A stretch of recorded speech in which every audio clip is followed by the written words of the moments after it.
जय हिंद मित्रांनो, स्वागत आहे आपलं द गुजू युट्यूब चॅनलवर. मित्रांनो, परितो पोर्टल शिक्षक भरती 2025 रजिस्ट्रेशन सध्या सुरू आहे. त्याच्यामध्ये उमेदवारांचे खूप सारे जे काही प्रश्न आहे, डाऊट आहे, तर ते सध्या बघा या ठिकाणी महत्त्वाच्या ज्या काही बाबी आहेत, तर त्या बाबीमध्ये विचारण्यात सध्या बघा येत आहे. त्याच्यामध्ये रजिस्ट्रेशन करताना 2 ते 3 सध्या प्रमुख ज्या सध्या गोष्टी आहेत, तर त्या गोष्टी तुम्ही लक्षात घेऊन रजिस्ट्रेशन केलं पाहिजे. त्याच्यामध्ये महत्त्वाचं तुमचं जे काही डॉक्युमेंट आहे, तर ते डॉक्युमेंट नेमकं कोणत्या तारखेपर्यंत सध्या बघा तुम्हाला पाहिजे, हा एक महत्त्वाचा प्रश्न होता. दुसरा प्रश्न म्हणजे जे काही तुमची पदवी आहे. आता पदवी जर म्हटली तर आपल्याला माहिती आहे की टेट 3 परीक्षा ही वेगवेगळे जे काही फॅकल्टी जे काही स्ट्रीम होते त्याच्या माध्यमातून जे काही उमेदवार आहेत तर त्यांनी परीक्षा ही दिलेली आहे. त्याच्यामध्ये बी-ए असेल, बी-एस-सी असेल, बी-कॉम असेल किंवा मग इतर जे काही सध्या बघा बी-एस-डब्ल्यू असेल, बी-टेक असेल, हे जे काही बॅचलरच्या डिग्री आहे तर त्या डिग्रीच्या माध्यमातून सध्या टेट परीक्षा देण्यात आली आहे. आता ह्याच्यामध्ये नेमका मुख्य विषय सध्या बघा कोणता भरावा, हा एक महत्त्वाचा प्रश्न आहे. कारण जी पवित्र पोर्टल रजिस्ट्रेशन संदर्भात जी सूचना आहे तर त्या सूचनेमध्ये स्पष्ट सध्या बघा नमूद आहे की जो काही तुमचा पदवीचा मुख्य विषय आहे तर तोच विषय सध्या तुम्हाला त्या ठिकाणी भरायचा आहे आणि पुढील जे काही प्रेफरन्स असेल तर ते प्रेफरन्स बघा त्या विषयाच्या अनुषंगाने तुम्हाला जनरेट होणार आहे. आता पुढे जर तुमचं चुकीचा विषय सध्या बघा या ठिकाणी तुमचा मुख्य विषय भरला गेला आणि त्या विषयामध्ये तुमची जर पदवीच झालेली नसेल तर तुम्ही पुढे जे काही निवड होऊन पण तुम्हाला त्या ठिकाणी अंतिम जे काही व्हेरिफिकेशन असेल तर त्या ठिकाणी तुम्ही रिजेक्ट होणार, म्हणजे डायरेक्ट अपात्र होणार. त्या अनुषंगाने तुम्हाला सूचना देखील देण्यात आली. म्हणून महत्त्वाचं या ठिकाणी पदवी परीक्षेमध्ये नेमका मुख्य विषय कोणता आहे तर तो विषय व्यवस्थित तुम्हाला टाकायचा आहे. आता याच्यामध्ये जर आपण बघितलं तर ह्या ठिकाणी बघा डॅशबोर्ड तुम्हाला दिसत आहे. ह्या डॅशबोर्डमध्ये पर्सनल डिटेल्स, त्यानंतर ॲड्रेस जे आहे तर हे सध्या नॉर्मल गोष्टी आहे. ह्याच्यामध्ये तुम्ही आधार कार्ड बेसवर किंवा तुमचं जे काही ॲड्रेस असेल त्याच्यानुसार इथं माहिती भरतात. त्यानंतर महत्त्वाचा इथं जो काही रिझर्व्हेशन संदर्भात बघा कॅटेगरी आणि रिझर्व्हेशनचा एक मुद्दा आहे. त्याच्यामध्ये तुमचा डोमोसाईल पासून सध्या बघा या ठिकाणी तुम्ही जर क्लिक केलं तर त्याच्यामध्ये डोमोसाईल संदर्भात इथं विचारणा करण्यात येते आणि महत्त्वाचं तुमचं जे काही रिझर्व्हेशन आहे म्हणजे तुम्ही कोणत्या प्रवर्गातून आहात, तुम्ही एस-टी आहे का, विजे का, एन-टी-बी आहे, हे जे प्रवर्ग आहे तर हे प्रवर्ग तुम्हाला व्यवस्थित त्या ठिकाणी निवडायचं आहे, बरोबर. आता प्रवर्ग निवडत असताना तुम्ही जर हॉरिझॉन्टल आरक्षणामध्ये तुम्ही जर येत असाल, तुमच्याजवळ कोणतंही आरक्षण असेल, प्रकल्पग्रस्त, माजी सैनिक असाल, बरोबर, भूकंपग्रस्त, तर ते देखील तुम्हाला इथं व्यवस्थित नमूद करून घ्यायचं आहे. त्याच्यासाठी ह्या ठिकाणी देण्यात आलेलं आहे. इथं बघा तुम्ही जर एक सर्व्हिसमॅन असाल किंवा प्रोजेक्ट अफेक्टेड असाल, अर्थक्वेक संदर्भात, स्पोर्ट पर्सन, अंशकालीन ह्यापैकी तुम्ही जर असाल तर तुम्हाला ह्या ठिकाणी व्यवस्थित बघा चेक करून घ्यायचं आहे. आणि तुम्ही जर सध्या ह्या आरक्षणामध्ये कोणत्याही प्रकारचं आरक्षण तुमच्याजवळ नसेल तर इथं व्यवस्थित तुम्ही चेक करून घ्या की हे जे सध्या देण्यात आले इथं नो जो सध्या बघा ह्या ठिकाणी टॅब आहे तर त्या ठिकाणी तुमचं सिलेक्ट झालेलं आहे का ते देखील एकदा बघून घ्या. नाहीतर तुमचं इथं आरक्षण तुमच्याजवळ नसेल आणि तुम्ही इथं यस केलं आणि पुढे भविष्यामध्ये त्या वेकेन्सी तुम्हाला आल्या आणि जे काही व्हेरिफिकेशन होणार त्यावेळेला तुमच्याजवळ हे प्रमाणपत्र नसेल तर तुम्ही डायरेक्ट डिस्क्वालिफाय त्या ठिकाणी होणार. म्हणून हे देखील एक व्यवस्थित तुम्ही चेक करून घ्यायचं आहे. त्यानंतर सर्वात महत्त्वाचा जो काही विषय होता तो विषय म्हणजे आपला या ठिकाणी अकॅडमिक क्वालिफिकेशनमध्ये जर तुम्ही गेलात तर त्या ठिकाणी तुम्हाला जे काही अकॅडमिक क्वालिफिकेशनमध्ये पदवी संदर्भात जे विषय आहे तर ते विषय व्यवस्थित तुम्हाला टाकायचे आहे. आता या ठिकाणी तुमची जी काही पदवी आहे तर ती पदवी ह्या ठिकाणी बघा तारीख देण्यात आली क्वालिफिकेशन आफ्टर 14/5/2025 पर्यंत तुमचं त्या ठिकाणी बघा पूर्ण झालेलं पाहिजे. म्हणजे ह्या ठिकाणी जी डेट आहे तर ती डेट देण्यात आली. आता ह्याच्यामध्ये पदवीचे जेव्हा आपण विषय टाकतो त्याच्यामध्ये ग्रॅज्युएशन जो टॅब आहे तर तो टॅब तुम्हाला ह्या ठिकाणी बघा अवेलेबल होता. आता ह्याच्यामध्ये क्लिक केल्यानंतर तुम्हाला ग्रॅज्युएशन आणि पोस्ट ग्रॅज्युएशन अशा पद्धतीने 2 सध्या टॅब अवेलेबल होतात. आता पदवीमध्ये आपण ग्रॅज्युएशन तुमचं वेगवेगळ्या सध्या बघा या ठिकाणी स्ट्रीममध्ये झालेलं असेल. आता ग्रॅज्युएशनमध्ये तुम्ही जर ॲड क्वालिफिकेशन केलं तर ह्याच्यामध्ये तुमचं 2 प्रकारचं जरी ग्रॅज्युएशन झालेलं असेल म्हणजे तुमचं समजा बी-ए झालेलं आहे, त्यानंतर दुसरं तुम्ही अजून एखादं बी-एस-डब्ल्यू असेल किंवा मग तुमचं वेगळी म्हणजे या ठिकाणी बी-एस-सी केलेली असेल, डबल ग्रॅज्युएशन असेल तर त्यांनी देखील या ठिकाणी जी माहिती आहे तर ती माहिती तुम्ही नोंदवू शकता. आता ह्याच्यामध्ये तुम्ही क्लिक केल्यानंतर इथं ग्रॅज्युएशन डिटेल्समध्ये डिग्रीमध्ये ज्या डिग्री आहेत तर त्या डिग्र्या बघा इथं देण्यात आले. त्याच्यामध्ये ह्या ठिकाणी बी-ए असेल, बी-ए, बी-एड असेल, त्यानंतर बी-सी-एचे उमेदवार देखील सध्या बघा या ठिकाणी परीक्षेमध्ये प्रविष्ट झालेले होते. त्यानंतर बी-सी-एस असेल, बी-कॉम असेल, त्यानंतर ह्या ठिकाणी बी-ए ह्या ठिकाणी इंजिनिअरिंग संदर्भात बी-ई संदर्भात आहे. त्यानंतर बी-एफ-ए, बी-लिपचे उमेदवार देखील सध्या जी माहिती आहे तर ती माहिती सध्या इथं भरणार आहे. त्यानंतर म्युझिक असेल, बिलीव्ह असेल, BSW झालेले उमेदवार, BSW झालेले उमेदवार देखील सध्या बघा इथं माहिती भरणार आहे. त्यानंतर BSc असेल, त्यानंतर BSc B.Ed, B.Tech असेल आणि GD आर्ट असेल. आता ह्याच्यामध्ये बरेचसे उमेदवार जे आहे तर ते सध्या बघा ॲग्रिकल्चर जे काही पदवी आहे तर ते पदवीधारक देखील उमेदवार आहे. तर त्यांनी नेमकं कशा पद्धतीने विषय जो भरायचा, कारण त्यांचं जे काही BSc ॲग्रिकल्चर असेल, परंतु ह्या ठिकाणी बघा तुम्हाला जी काही डिग्री आहे तर त्या डिग्रीमध्ये डायरेक्ट कुठेही जे काही ॲग्रिकल्चर संदर्भात इथं उल्लेख सध्या देण्यात आला नाही. तर त्यांच्यासाठी तुमचा या ठिकाणी बघा तुम्ही डिग्री सिलेक्ट केल्यानंतर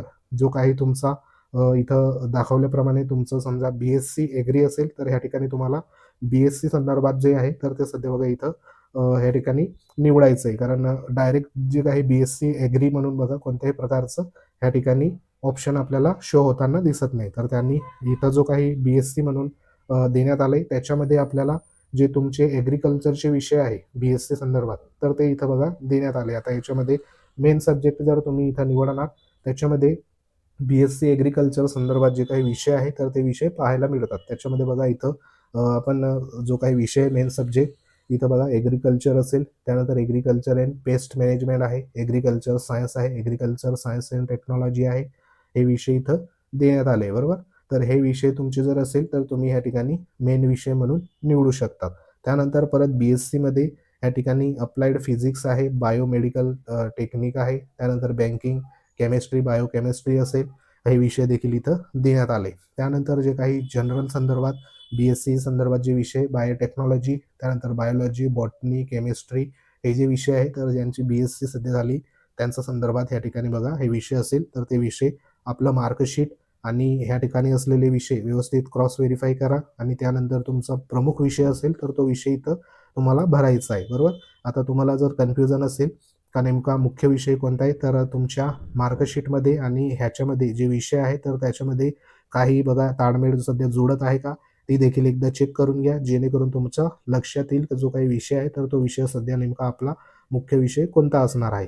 तरी देखील तुम्हाला ह्या ठिकाणी खास करून व्हेरीफाय सध्या बघा करून घ्यायचं आहे. तुमची युनिव्हर्सिटी किंवा तुमचं कॉलेजला जाऊन सध्या बघा मुख्य विषय जो असेल तर तो व्यवस्थित तुम्ही व्हेरीफाय करून घ्या. कारण ह्या ठिकाणी पुढचं जे काही प्रेफरन्स असेल तर ते तुम्हाला मुख्य विषयाच्या अनुषंगाने पुढे जनरेट होणार आहे. त्यानंतर इथं जर दुसरं आपण क्वालिफिकेशन घेतलं तर ह्याच्यामध्ये BSW झालेले उमेदवार देखील आहे. आता BSW जर इथं निवडलं तर त्यांच्यासाठी मुख्य विषय इथं देण्यात आलेले. त्याच्यामध्ये 4 ते 5 विषय सध्या बघा इथं आहे. त्याच्यामध्ये ऑर्थोलॉजी संदर्भात आहे, इकॉनॉमिक्स, सायकोलॉजी आहे, social science and social study आणि महत्त्वाचं या ठिकाणी सोशिओलॉजी बरोबर.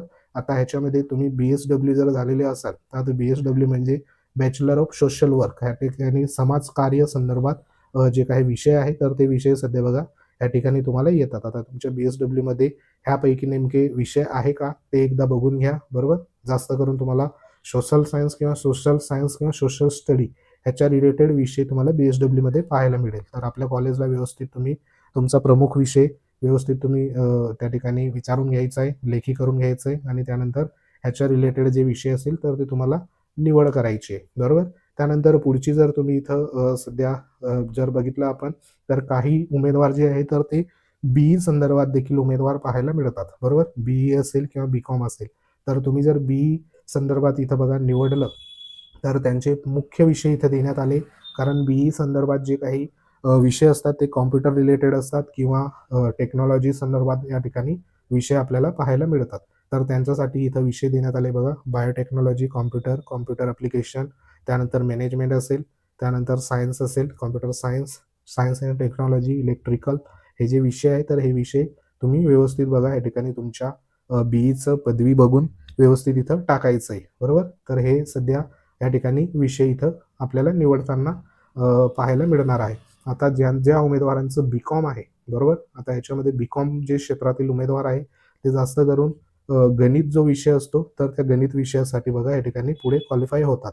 त्याच्यामध्ये जर तुम्ही BCom निवडलं तर BCom निवडल्यानंतर या ठिकाणी मेन सब्जेक्ट जे बघितले आपण तर इथं बघा त्यांचे देखील इथं काही सब्जेक्ट देण्यात आले. त्याच्यामध्ये अकाउंटन्सी असेल ऑडिटिंग संदर्भात, त्यानंतर या ठिकाणी दुसरा विषय आहे बँकिंग लॉ हे जे विषय आहे तर हे विषय व्यवस्थित तुम्ही चेक करून घ्यायचे. तुमचं त्या ठिकाणी जर समजा डायरेक्ट कॉमर्स असेल जनरल ते देखील तुम्ही व्यवस्थित बघून घ्यायचं आहे, बरोबर. ऑल सब्जेक्ट असेल तर हे विषय तुम्हाला व्यवस्थित सिलेक्ट हे करून घ्यायचं आहे, कारण पुढचं जे काही सिलेक्शन असेल तर ते तुमचं ह्या विषयाच्या अनुषंगाने पुढे रेफरन्स आणि त्या रिलेटेड जनरेट होणार आहे.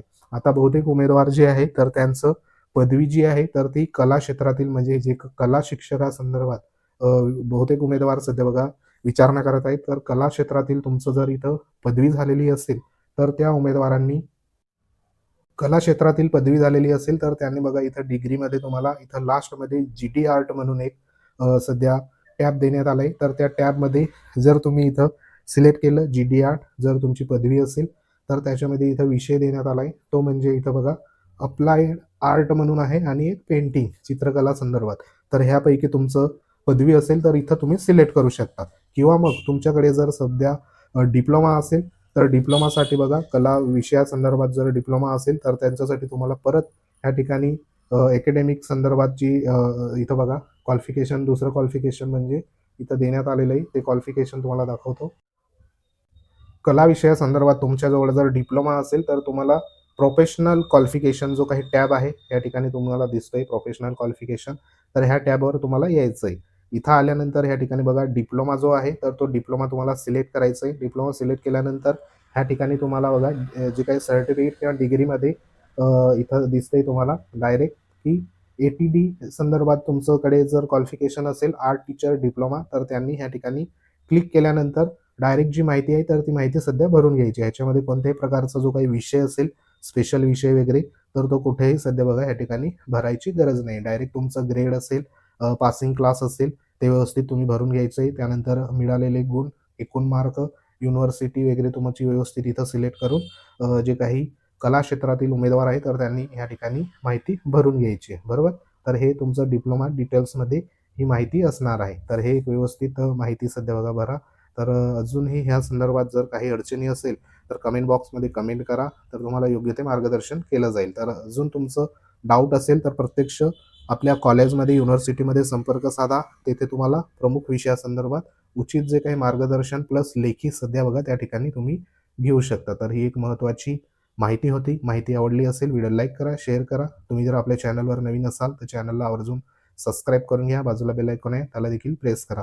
काही शंका असेल तर कमेंट बॉक्समध्ये नक्की विचारा, त्याच्यावर तुम्हाला योग्य तो रिप्लाय देऊ. तर भेटू आपण पुढच्या महत्त्वाच्या अपडेटमध्ये. तोपर्यंत जय हिंद, वंदे मातरम.